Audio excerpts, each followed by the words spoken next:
Bencana demi bencana kembali melanda, mulai dari banjir hingga longsor yang terus berulang setiap tahun. Pertanyaannya, mengapa pola yang sama terjadi lagi? Apakah kita belum belajar dari pengalaman sebelumnya?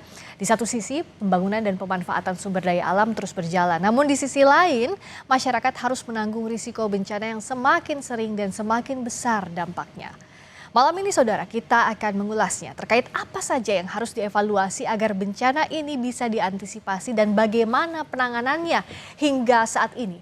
Telah hadir bersama kami di studio Kompas TV Jonathan Victor Rembet, unsur pengarah BNPB, juga Dodi Rido Nurrahmat, Guru Besar Departemen Manajemen Hutan, Fakultas Kehutanan dan Lingkungan IPB.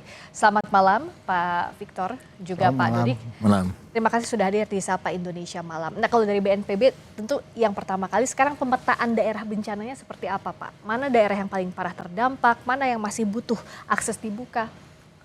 Ini untuk siklon tropis Sumatera ini ya. Ya.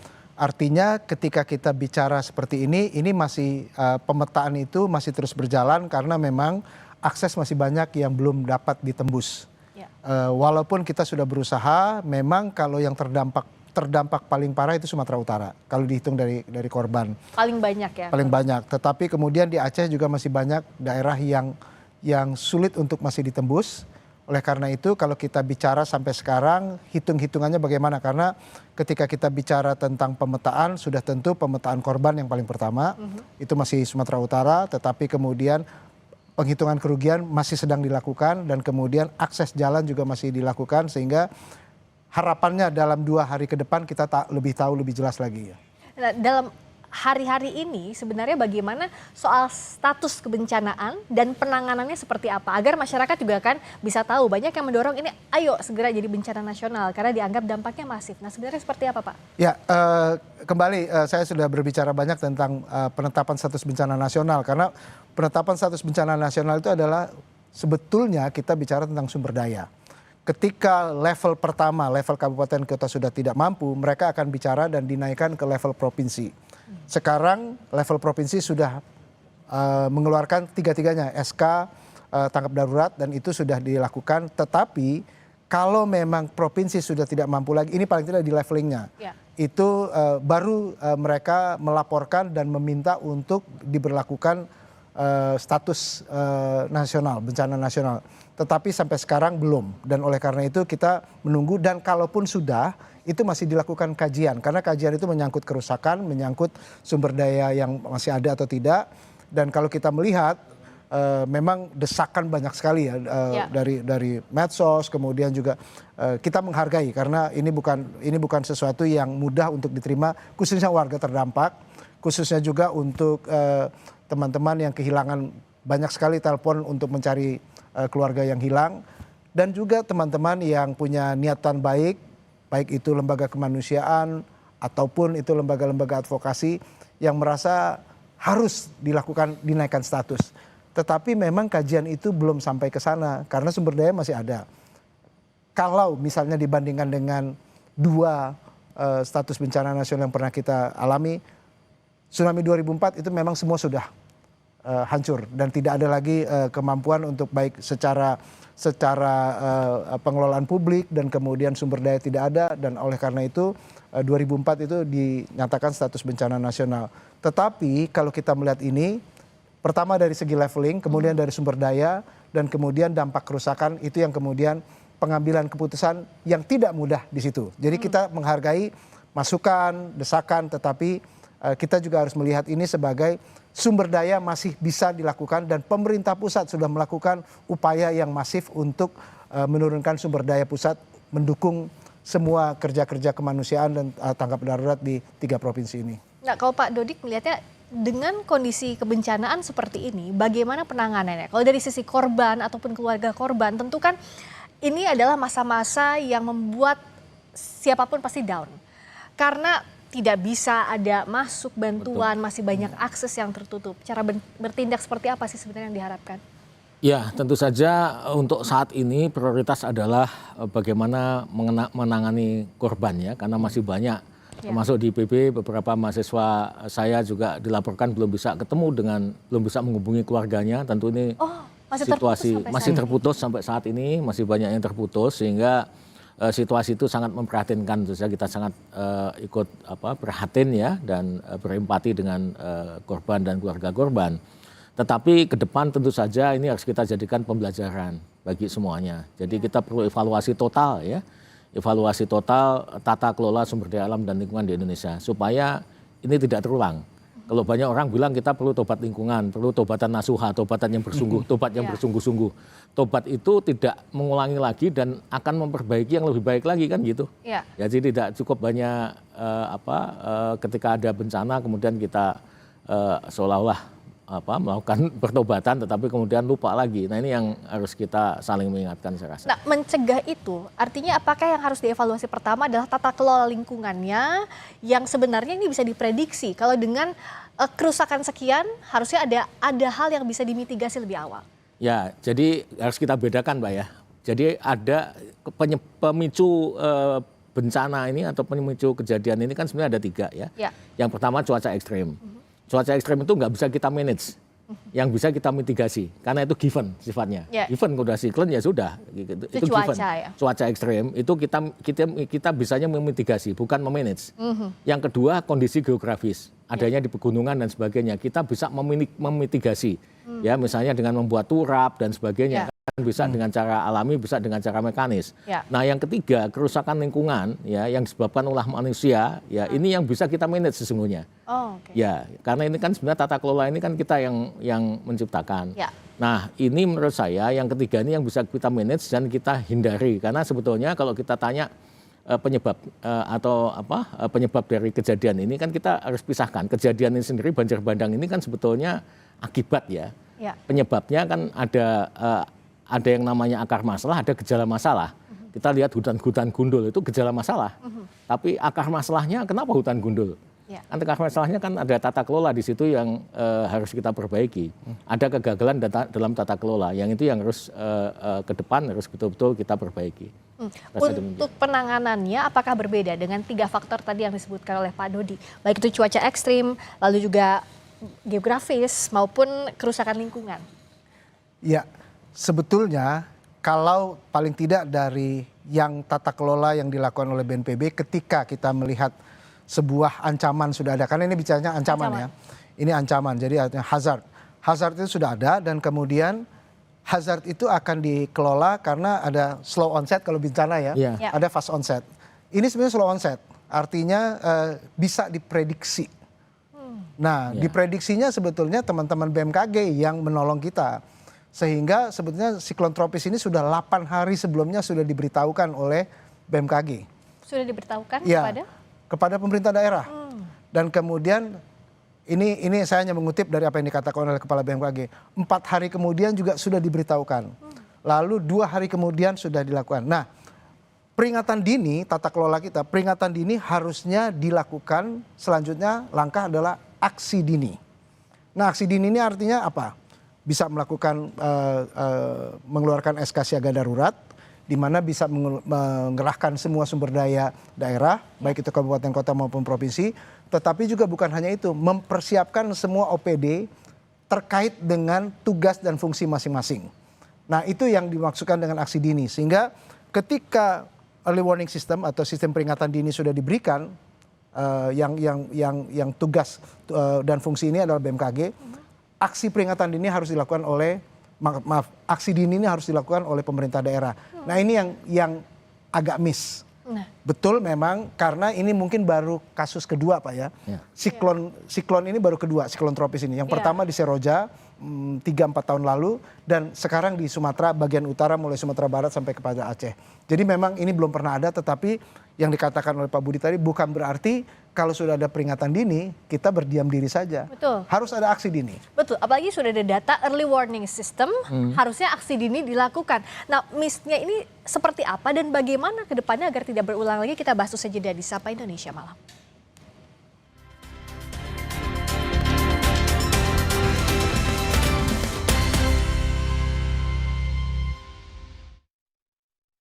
Melihatnya apa yang jadi hambatannya? Apakah birokrasinya kah? Ya, jadi kadang-kadang memang logika birokrasi ini kadang-kadang berbeda dengan logika kedaruratan ya. Jadi kalau darurat itu mestinya kan terlepas dari itu semua. Nah, termasuk juga sebetulnya dalam penyiapan tata kelola kebijakannya, kan begitu. Jadi saya katakan selalu kadang-kadang dalam pengambilan kebijakan itu orang selalu terpaku pada data dan informasi resmi. Karena memang itulah yang kemudian dipakai. Padahal yang data dan informasi resmi itu belum tentu data dan informasi benar. Gitu. Jadi kalau data dan informasi benar, misalnya peta aja, peta kebencanaan, peta yang benar itu peta dari Citra Lensa terbaru gitu ya. Tapi peta resmi itu bisa jadi kalau saya di kehutanan gitu ya, peta kawasan hutan atau peta hutan itu bisa jadi peta yang ditandatangani basah oleh 5 instansi berdasarkan tata guna hutan kesepakatan, yang itu bisa jadi peta dasarnya sudah zaman Belanda, Pak. Jadi bisa melenceng jauh. Kondisinya sudah berubah, tapi yang Sangat dipakainya berubah, tidak tapi yang aktual itu. gitu ya. Tapi kalau terjadi kasus, itu yang digunakan apa di pengadilan? Peta resmi apa peta Resmi benar? pasti ya. Pasti peta resmi. Padahal peta resmi itu bukan peta benar. Peta benar itu outputnya adalah kebenaran. Kalau peta resmi itu bukan benar tapi betul, Mbak. Ya. Jadi outputnya kebetulan. Kebetulan, iya. Kalau betul kebetulan. Hal-hal yang birokratis lah ya. Kebetulan Dianggap benar. betul. Iya, jadi belum tentu benar. Ya. Nah, ini yang kadang-kadang membuat menjadi miss semua, menjadi ada distorsi dalam pengambilan kebijakan. Ini juga sangat penting untuk kita garis bawahi. Tidak akan ketemu kalau mindsetnya kebencanaan dengan hal-hal yang birokratis, Pak Victor. Dalam kondisi seperti ini sebenarnya apa sih yang sudah dilakukan misalnya untuk mengingatkan daerah? Apa yang selama ini sudah disepakati antara pemerintah pusat dengan pemerintah daerah soal ini? Ya, dalam 5 tahun terakhir ini kita sebenarnya sudah memang masih pilot, tetapi ini sebetulnya bisa dipelajari, namanya AMPD ya. Aksi merespon peringatan dini. Apa saja yang dilakukan. Dan itu memang knowledge ini ketika kita tahu kita hidup di daerah rawan bencana dengan risiko bencana, kita mindsetnya adalah pengurangan risiko bencana. Ya. Jadi memang pengurangan risiko bencana ini yang menjadi aspek pembangunan dari tata kelola menghadapi kebencanaan. Kalau kita hanya berpikir bahwa bencana itu direspon saja, kita akan kehilangan. Tapi kebencanaan itu justru itu makanya Undang-Undang Nomor 24 itu dibuat dengan sebuah filosofi yang berbeda. Filosofinya adalah pengurangan risiko bencana. Ya. Makanya ada BNPB, Badan Nasional Penanggulangan Bencana. Dulunya masih Bakornas. Bakornas sifatnya ad hoc dan sifatnya juga hanya respon. Nah, hal seperti inilah yang harusnya kita bersama-sama belajar, turun ke bawah, ada BPBD provinsi, ada BPBD kabupaten kota, di mana tugas dan fungsi BPBD kabupaten kota yang dalam undang-undang itu sebetulnya kepalanya itu adalah eselon 1, dalam hal ini Sekda. Sekarang namanya kepala BPBD itu adalah Kalak, kepala pelaksana. Artinya Sekda mampu melakukan orkestrasi, koordinasi dan kemudian segala yang diperlukan oleh daerah untuk melihat kebencanaan. Kebencanaan bukan hanya BPBD. Kebencanaan itu adalah dinas-dinas terkait. Artinya tidak bisa hanya BPBD yang melakukan kebencanaan. Betul, undang-undang mengatakan dalam tanggap darurat itu komando oleh BPBD. Dalam keadaan damai dalam tanda kutip itu koordinasi. Tetapi tugas-tugas pengelolaan kebencanaan, misalnya banjir itu kita tahu kita punya dinas PU. ya. Katakan dengan lembaga vertikalnya dengan Balai Besar Wilayah Sungai. Lalu kemudian dengan isu-isu tadi Pak Dodi mungkin kehutanan, ada dinas kehutanan yang akan bertanggung jawab. Lalu sudah tentu kita juga berbicara tentang berbagai macam tanggung jawab OPD dalam hal ini untuk bisa melihat kebencanaan itu bukan hanya dengan satu peluru saja, yaitu hanya BPBD. BPBD melakukan koordinasi, BPBD melakukan komando, dan nanti ketika eskalasi ke atas BNPB, tetapi di tingkat pusat BNPB pun, mungkin saya perlu jelaskan, kami mewakili unsur pengarah profesional, tetapi ada unsur pengarah yang mewakili kementerian lembaga, karena di sini letaknya koordinasi ketika kita melihat bencana bukan hanya tanggung jawab BNPB, tetapi Badan Nasional Penanggulangan Bencana mengkoordinasi dengan semua kementerian lembaga, BMKG memberikan early warning system, kemudian juga Kementerian Kesehatan untuk pusat krisis, Kementerian Pendidikan untuk Satuan Pendidikan Aman Bencana, lalu kemudian PU untuk bicara tentang rehab rekon dan semuanya. Ya. Itu semua kita harus kerja bareng. Jadi negeri bencana ini didesain untuk bekerja bareng. Ya. Kita harus bekerja bersama dan juga database, based on data. Jadi ada data ditindaklanjuti dengan baik apa yang harus dilakukan. Nah sejauh ini kan kalau misalnya kita punya data soal kehutanan atau lingkungan yang baik, harusnya potensi bencana seperti ini bisa diantisipasi lebih awal, bisa dibaca lebih awal dong Pak Dodi. Ya, memang seharusnya seperti itu ya. Harusnya kita punya data yang sama, tapi kita semua sama-sama tahu ya. Bicara data itu kan masing-masing instansi punya data sendiri ya. Kadang-kadang juga tidak mudah juga untuk mengatasi karena egoisme sektoral itu sangat kuat, suka tidak suka. Egoisme kedaerahan juga sangat kuat. Nah ini juga mungkin karena target-target nasional itu ada indikator kerja utama itu dibebankan kepada sektor atau pada daerah. Mestinya kan semuanya untuk mendukung pembangunan nasional, mendukung kemaslahatan ya untuk masyarakat luas, itu kan yang harusnya kita gunakan. Nah oleh karena itu kalau saya mengusulkan, terlepas dari ini kan kondisi darurat, oke kita tangani secara kedaruratan, tetapi pada saat kondisi normal kan kita tidak boleh mengulang lagi, sehingga semuanya harus kita tata ulang, ya kita evaluasi ulang, mulai dari kenapa terjadi kegagalan kebijakan, ya kenapa kebijakan bisa tidak berjalan sebagaimana semestinya. Nah ini bisa kita lihat dari yang pertama itu dari substansi kebijakannya sendiri. Jadi kegagalan kebijakan bisa disebabkan 3 hal. Yang pertama bad policy, kebijakannya itu sendiri salah atau jelek. Yang kedua bad execution, mungkin kebijakannya substansinya baik, tetapi pelaksanaannya yang jelek. Yang ketiga bad luck ya, nasib kebijakannya jelek. Nah kita nggak bicara masalah nasib lah. Tapi yang pertama dan yang kedua tadi yang sangat penting.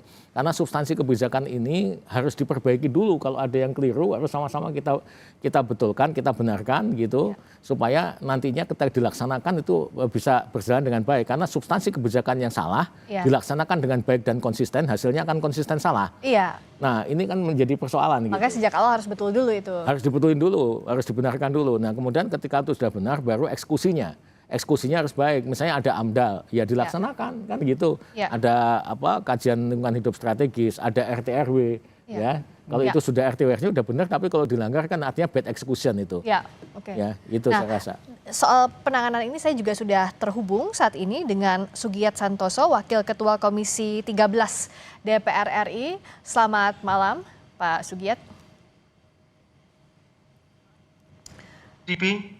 Pak Sugiyat, selamat malam dengan Friska di sini di Kompas TV. Baik, selamat malam, Mbak. Terima kasih sudah bergabung, Pak Sugiyat juga. Ini kan dapil Anda ya, Sumatera Utara 3. Dengan penanganan seperti ini bisa dijelaskan saat ini kondisinya seperti apa, Pak? Ya, kalau dari analisis dan pantauan kami selama beberapa hari di beberapa kabupaten kota di Sumatera Utara, memang mitigasi bencana dari mulai sebelum terjadinya bencana, ketika sedang terjadinya bencana, dan sekarang pasca terjadi bencana, memang pemerintah kabupaten kota, pemerintah provinsi, bahkan pemerintah pusat belum maksimal menangani persoalan bencana ini. Ada beberapa daerah yang sampai sekarang itu, misalnya di Tapeng Sibolga, akses jalan ke sana masih belum ada. Terus ada beberapa daerah, misalnya di Langkat kemarin saya langsung terjun, ada sekitar 11 sampai 15 kecamatan yang masih rendam banjir dan belum dilakukan proses penanganan apapun. Misalnya terkait dengan evakuasi korban. 5 hari atau 4 hari rumah mereka rendam banjir sampai ke atap, tapi tidak ada penanganan khusus bagaimana misalnya warga yang sudah tua, sudah jompo itu bisa dibawa ke darat atau ke daerah yang lebih aman, terus ditindaklanjuti persoalan kebutuhan pangan mereka, persoalan kesehatan dan sebagainya. Saya pikir ini menjadi problem kita bersama lah, mengevaluasi bagaimana ke depannya terkait dengan mitigasi bencana baik sebelum, sedang maupun sesudah bisa dilakukan oleh pemerintah daerah, kabupaten kota, provinsi dan pusat. Ya, ini tentu evaluasi pasti harus dilakukan pasca ini. Tapi untuk saat ini apa yang didorong oleh Pak Sugiyat dan juga kawan-kawan DPR untuk segera dibuka akses untuk warga, bantuan segera dilakukan, segera diberikan, pun evakuasi yang masih terhambat kondisi di sana juga bisa cepat dilakukan? Ya, yang pertama pastinya bahwa sekarang kebutuhan warga terkait dengan kebutuhan pokok, kebutuhan pangan dan pakaian. Kalau pangan, saya berharap pemerintah pusat, pemerintah provinsi dan pemerintah kabupaten kota itu bisa memastikan seluruh warga yang sampai sekarang ini masih di daerahnya masing-masing belum terakses jalan, bagaimanapun caranya supaya kebutuhan pangan ini bisa nyampe ke mereka. Misalnya di Tapeng Sibolga, saya mendapat informasi tadi dari beberapa kawan-kawan di sana sangat membutuhkan kebutuhan pangan. Kemarin kan sudah bisa kita lihat bersama-sama bahkan sampai terjadi penjarahan. Begitu juga di daerah lain, misalnya di Langkat. Sampai sekarang juga di Langkat itu khusus juga itu Mbak, karena sampai sekarang masih beberapa daerah masih terendam banjir dan warga tidak bisa melakukan apapun, misalnya memasak tidak bisa. Saya pikir perlu atensi khusus dari segenap kita untuk memastikan kebutuhan pangannya terjamin. Begitu juga dengan kebutuhan pakaian. Kemarin kita turun langsung, sudah beberapa hari warga yang selamat mengungsi di beberapa tempat, pakaiannya itu sudah berlumur lumpur tapi tidak diganti-ganti, apalagi di daerah-daerah yang belum sempat melakukan pengungsian. Ya.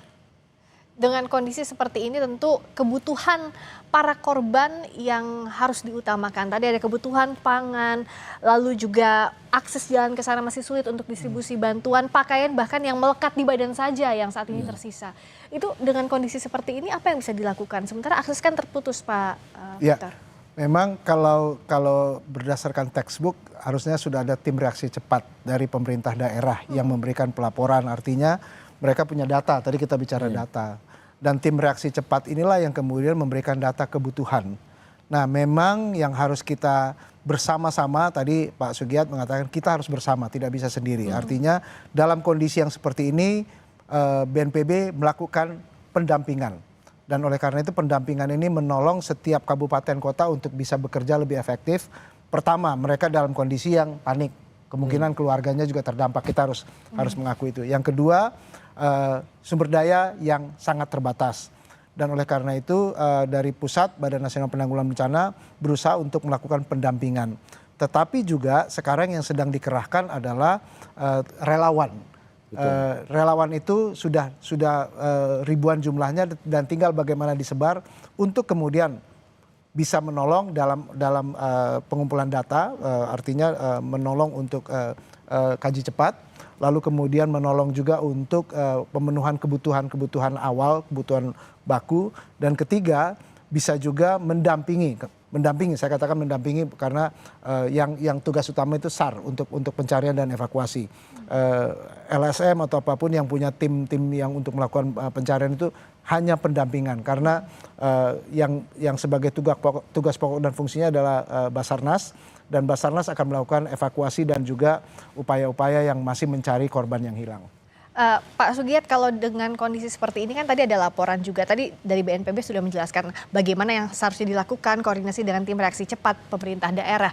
Kalau dari DPR apalagi di Dapil Bapak, saat ini kondisinya siapa yang bisa dikontak secara langsung, yang bisa membantu setidaknya proses komunikasi ini berjalan lancar? Karena kan sekarang kondisinya juga sulit sekali dihubungi. Berikutnya, agar pembukaan jalan akses bantuan antara pemerintah daerah dan pusat juga berlangsung dengan baik, Pak. Tapi dijawabnya usai jeda, sesaat lagi di Sapa Indonesia Malam.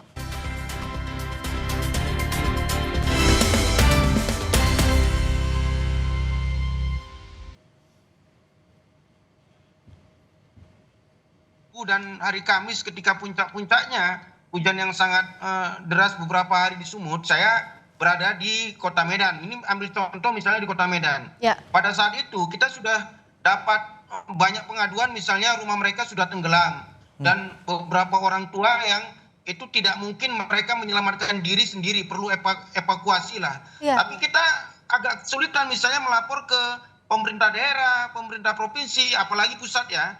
Karena ya tidak mungkin kita misalnya mengevakuasi tidak ada perahu karet misalnya kan. Saya pikir ini menjadi kelemahan besar terkait dengan mitigasi prabencana. Memang tidak ada kesiapan yang sangat signifikan dari pemerintah kita terkait dengan bencana ini, itu agak kesulitan. Lalu yang bisa kami lakukan sebagai relawan, kami kan relawan punya kekurangan sendiri. Tadi dikatakan bahwa kolaborasi betul, tapi ada porsinya masing-masing. Misalnya kami lah sebagai relawan, yang bisa kami lakukan pada saat bencana ini paling menyiapkan kebutuhan pangannya, itu pun terkendala dengan proses distribusi yang lapangannya itu tidak bisa kita tembus. Ya. Itu di Medan. Saya juga ke Langkat misalnya, ada beberapa kecamatan yang itu beberapa hari terendam banjir. Kita sudah kumpulkan kebutuhan pangan, kebutuhan pakaian, tapi karena memang letak lokasinya yang memang betul-betul tidak bisa ditembus, kita problemnya di situ. Ya. Nah, ini masukan ke depan supaya tidak terulang seperti ini lagi di daerah. Mungkin kita tidak mendoakannya, tapi ketika terjadi bencana, minimal kabupaten kota itu punya perahu yang bisa mengevakuasi atau punya alat transportasi ketika bencana itu bisa masuk ke situ supaya minimal mewajibkan mengevakuasi warga. Ya. Lalu yang kedua mendistribusikan kebutuhan pangan, kebutuhan pakaian. Saya juga kemarin berkoordinasi dengan beberapa kepala daerah, misalnya di Tapsel, Pak Gus Irawan dari awal sudah mengeluh bahwa bencana ini sangat besar dan korbannya itu tidak seperti yang diperkirakan di awal yang hanya belasan tapi bisa ratusan. Apalagi di sana korbannya itu adalah korban longsor. Proses evakuasinya sangat terkendala ketika tidak ada dukungan peralatan yang memadai. Saya pikir izin yang punya kemampuan untuk itu, saya pikir dalam konteks institusi negara itu seperti BNPB, Basarnas tadi dikatakan, juga TNI. Tapi lagi-lagi kenapa ini masih berlarut-larut? Saya pikir ini perlu kritik juga kita kepada institusi negara di tingkat pusat misalnya. Ada yang menganggap di awal-awal, mohon maaf ya, di awal-awal BNPB menganggap bencana ini seperti sepele, hanya mencekam di media sosial saja seperti yang dikatakan oleh Kepala BNPB. Tapi di lapangan yang kami temukan bencana ini sangat mengerikan sekali. Baik. Itu di Medan, Deli Serdang, apalagi Tapeng Sibolga, dan satu kali lagi Langkat itu perbatasan dengan Aceh Tamiang. Sampai jadi ini Aceh Tamiang itu belum terakses apapun, padahal daerahnya sudah luluh lantas. Saya pikir itu. Ya, Pak Victor bisa dijawab tadi evaluasi catatannya dalam penanganan bencana. Ya, sebetulnya ketika kita melihat hal ini berkali-kali Pak Sugiatno mengatakan mitigasi. Kalau kita mau mengevaluasi sebetulnya setiap daerah itu kalau sudah tahu tadi saya katakan ancaman bencananya dan resikonya apa, seharusnya sudah punya namanya rencana kontingensi. Rencana kontingensi itu artinya sudah tahu berapa perahu karet yang mereka miliki, berapa personel yang dimiliki. Jadi kalau mau mengevaluasi itu kan berdasarkan rencana. Kalau tidak ada rencana kita nggak bisa evaluasi ya. Nah dari Rencon itu kita bisa melihat sebetulnya kekuatan sumber daya dari pemerintah daerah di mana untuk sebuah ancaman ataupun resiko bencana yang ada. Dan kita juga BNPB sudah punya yang namanya IRBI, Indeks Resiko Bencana Indonesia. Dan bahkan setiap orang sudah bisa juga mengakses, sekarang sudah ada aplikasi yang namanya Inaris. Dia tahu lokasi itu ancamannya apa. Tetapi memang kalau yang ini anomali menurut Kepala BMKG, memang seharusnya early warning system itu sudah menjadi catatan yang luar biasa di garis bawahi, kalau bisa di stabilo, dilakukan laporan oleh kepala daerah. Sehingga harus sudah menyiapkan dari awal. Nah itu Rencon. Dari Rencon ada rencana operasi. Kita kemudian mengevaluasi dari rencana operasi juga. Rencana operasi inilah yang kemudian membuat kita, oh ini memang yang harus kita lakukan. Ini yang tidak. Nah selain itu kita juga punya berbagai macam model untuk kalau Pak Sugiatno mengatakan berbagai macam. Itu ada yang kita namanya penilaian ketangguhan desa. Bahkan turun sampai ke desa Mbak. Artinya itu kita ada juga katalog ketangguhan. Nah ini harusnya referensi ini sudah cukup. Bisa dilakukan, tetapi bagaimana kita mempunyai pengetahuan, kita sudah punya melakukan apapun juga, bagaimana mengimplementasinya untuk membangun ketangguhan masyarakat di mana seorang kepala daerah bertanggung jawab. Ini amanat Undang-Undang Dasar 45, melindungi tanah tumpah darah, dan sudah tentu level ke atas provinsi dan pemerintah pusat mendukung dan kemudian mensupport sebisa mungkin untuk membangun ketangguhan itu. Terakhir Pak Dodik, agar ini tidak berulang, sebenarnya kan pertanyaan banyak pihak, bisa atau tidak fungsi lingkungan ini dikembalikan? Kalau melihat kerusakannya saat ini sudah terlihat masif. Ya, jadi itu tergantung dari kondisi lingkungannya sendiri. Jadi lingkungan itu punya namanya tolerance ya, ada namanya limits. Kalau dia sudah melewati batas irreversible tentu saja sangat sulit untuk dikembalikan. Tetapi begini intinya sebetulnya dalam tata kelola lingkungan ini yang harus kita perbaiki khususnya di Indonesia itu kita jangan berlandaskan pada asumsi-asumsi umum. Jadi seringkali kita membuat peraturan tentang lingkungan itu dasarnya itu umum. Kayak misalnya nggak boleh nebang pohon 50-100 meter di bantaran sungai, kiri kanan sungai.